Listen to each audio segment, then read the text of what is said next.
Hello and welcome to the show. I'm here on Forza 5 with a silly car build, and my vehicle today is the Bugatti Veyron SS.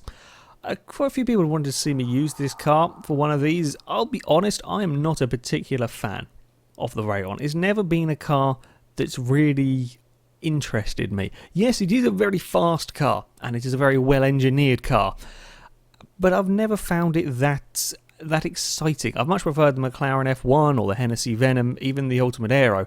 I've always preferred them to the Veyron. The problem I have with the Veyron is it's not that nice to drive. It's a bit heavy. It does not get stopped at all. It really struggles on the braking side of things, and it's kind of a bit safe almost with the four-wheel drive. It just doesn't do it for me driving this car. So I've decided to make a silly car build version of this with rear-wheel drive. I was very curious. I pressed the wrong button. I'm going to close the door. I was very curious as to how this vehicle would drive when you take away that nice, safe four-wheel drive system. Would it be as scary and as exciting as the Hennessy Venom? Would it be able to stop any better now that it's a bit lighter? I don't know. We're going to give it a go to find out. And this is the most powerful car that I've ever driven on a silly car build. 1,358 horsepower. Okay, it's not a huge amount more than some of the V12 cars, but it's still a couple of hundred horsepower more than anything else that I've had on here. It's also got an awful lot of torque. Aside from the Hummer, I don't think anything else gets this much torque. I don't think I've seen this much torque anyway. 1,000 or near enough 1,200 torques. I have, as I said, made it rear-wheel drive, and we've got the race weight reduction on it, so it is now a little bit lighter. Of course, we've got the it doesn't have race brakes. I thought it did have race brakes. Oh god, it's only got stand down there. Yeah, we have got weight reduction. £3,500 as opposed to, well, that's minus the weight of the four-wheel drive stuff. It's still heavy though. It's still quite heavy. Probably one of the heaviest cars, aside from Hummers, one of the heavier cars that I will use on these. The tyres, well, we've seen in the past having big tyres at the back are quite useful, and this has got the biggest I think I've seen. I don't think I've seen bigger than that. I mean, to be fair, the standard tyres are pretty bloody huge. So we've got big tyres on the back, which I'm hoping will be good. I mean, we're putting so much power and so much torque through the rear wheels of this car. I don't actually know quite what it's going to do. I suspect this is now going to be incredibly hard to drive and worse than a Hennessy Venom. But we'll find out in a couple of seconds once we get the game loaded up. As per normal with the silly car builds, we go to the C-Ring Club Circuit, where I have to try and beat a time set by a standard V8 supercar within 4 laps. My target time, a 1 minute 8.1. And while the Veyron is much higher rated PI-wise than the V8 supercar, the Veyron is an awful lot more powerful. I would imagine a hell of a lot quicker accelerating and in a straight line. The question is, will it be controllable enough to get around this track quicker than the V8 supercar? I'm not sure on that bit. Well, here goes. Let's see how it does. That's actually a remarkably tame launch. That was quite... oh dear. That's some understeer. That was actually...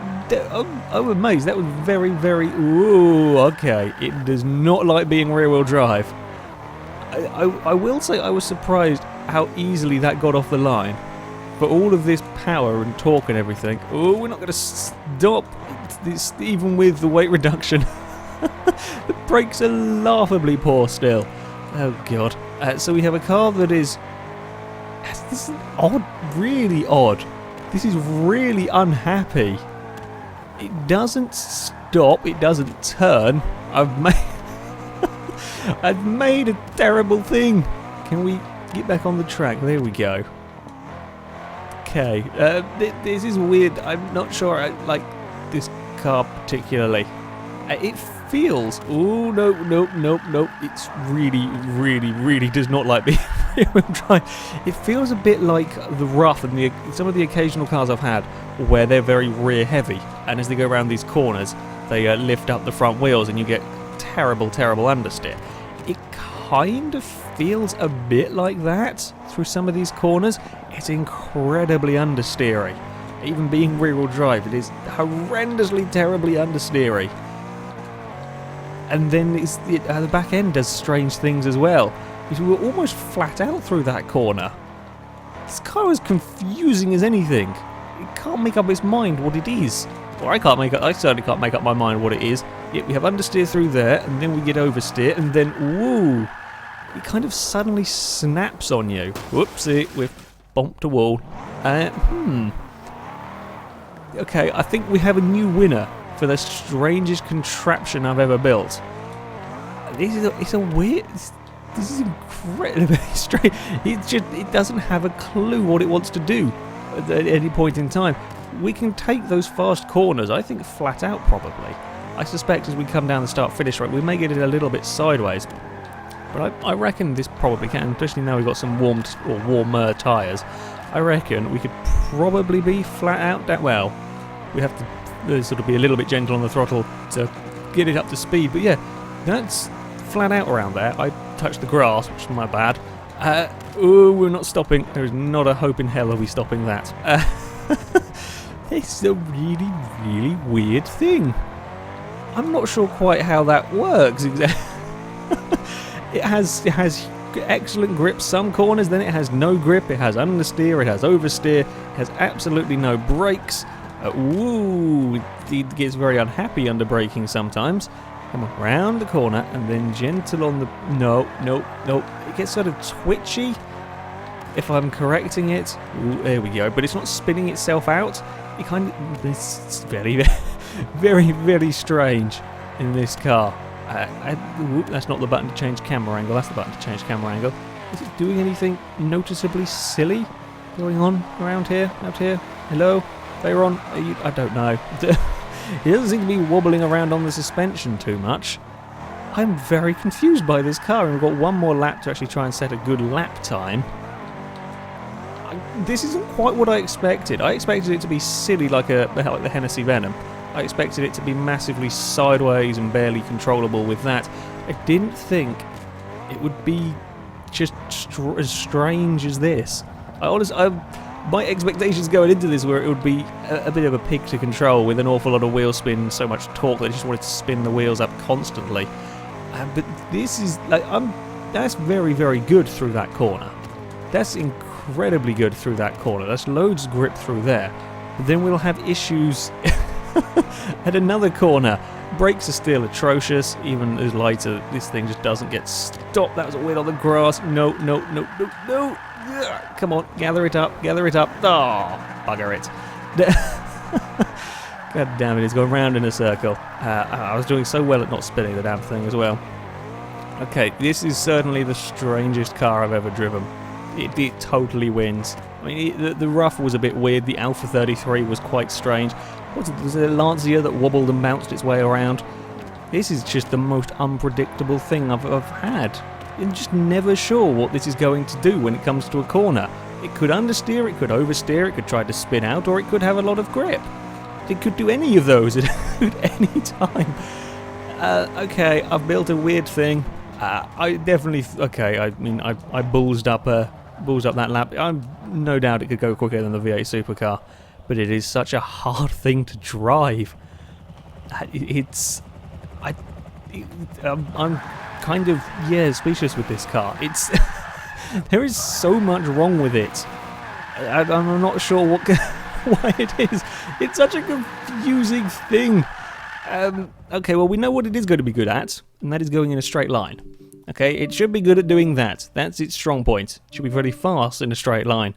What is it? I can't remember what the normal top speed. We could see over 270 miles an hour from it, although it may be a little bit less as I have got aero parts stuck on it. I will take all of the aero off and do my best to get the speed out of it. I'm kind of scared just to drive this thing anywhere. It's it's just a stupid thing. I guess the gear ratios must have got messed up at some point. Only 216. That's not good enough for a Veyron. Come on then, gearing. Right, we will shoot the gearing off this way. What can we get out of you? 258, can we get any more? Surely we must be able to get some more out of that. Did 267? Can we get 270 out of it? I don't know what the speeds cars on Forza get up to. Forza 5. 267 looks like about the limit. Yeah, 267.9 is what we're going to get. Okay, apply that. And we will go to the Le Mans circuit for this. I'm kind of scared just to drive the car to the straights. I don't know what it's going to do. I think it will probably make the corner at the end of the straight, although I have no idea what it will do with the bumps. They could cause issues for this car. They could chuck it around. The understeer, I don't think will be enough of a problem not to let it around the corner at the end of the straight. With the aero gone, maybe the back end will be a bit dodgy. I still think that it will make the corner at the end of the straight. Getting to the straight, I'm not sure how we will. Oh god, I'm so used to playing Horizon 2. I'm pressing the wrong button to change camera. You see, despite all of the power and all of the torque, it's very sensible-ish, as sensible as these cars get in launching off the line. It's very, very controllable. It's so weird. I don't like it. Okay, around these first corners, and now we're no. Ooh, you see, it gets really twitchy and unhappy whenever you try to correct anything it's doing. It has a mind of its own. That's what it is. It's sentient. It wants to do its own thing. It doesn't want a driver. Okay, just go down the straight, and then you can happily park in the garage and do whatever you want, Veyron. Okay, I don't care. Just no. Okay, you can come out of the garage from time to time. Okay, I promise you. No, fine. Are you having a tantrum? Now, if you're a calm down car, you can go on the straight. Okay, we'll try and do 270 miles an hour. Well, 67.9 or whatever it was. Oh, we're going to turn. No, we're going to... There we go. Okay, now, have we calmed down? Are we happy? Are we going to go for a speed run now? Let's see how quick... no, I want speed run, okay? No killing of driver. Thank you. Yeah, I mean, it's as quick as a Veyron as you would expect, really. Coming onto here with near enough 1,400 horsepower, 230 miles an hour already, and still we climb. Not really slowing down yet. There we go. It gets about the 250 mark, and it will start getting a little. It's still going though. I mean, having the aero parts on, even with me taking the aero off, I think there's still like a couple of miles an hour in it. But woo, that was a little bit of lag. There was a little bit of lag going on there. 267. Here we go. Now, how do we fare around the corner? Ooh, not absolutely no problem. Can we keep it out of the wall? No, we can't. God damn it. You know, I'm fairly sure that the front of this car is lifting up. I'm fairly sure that's exactly the way the rough felt going through there, where the front of the car is just lifting up. Why would it be? I mean, okay, it is a mid-engine car, but I don't think the weight distribution's that wonky. I think there is something strange in the either the weight distribution or the suspension of this car. It's definitely got some weird weight transfer going on through that high-speed corner. That is exactly how the rough felt. It did exactly the same thing near enough to the rough. So yeah, by making this car rear-wheel drive, I guess you probably mess about with the weight distribution on it, and when you have this much power and this much speed, it makes it quite unhappy. Yeah, I've driven some strange handling cars. This one is certainly at the top of the list of strange, silly car builds that that I have constructed. Well, give it a go yourself. Actually, no, don't create any more of these sentient Veyrons. They are scary, scary things. With this one, she'll be locked away. Quick, no, you can't do anything now. I've paused the game. That's it for this video, guys. So thank you very much for watching, and until next time, goodbye.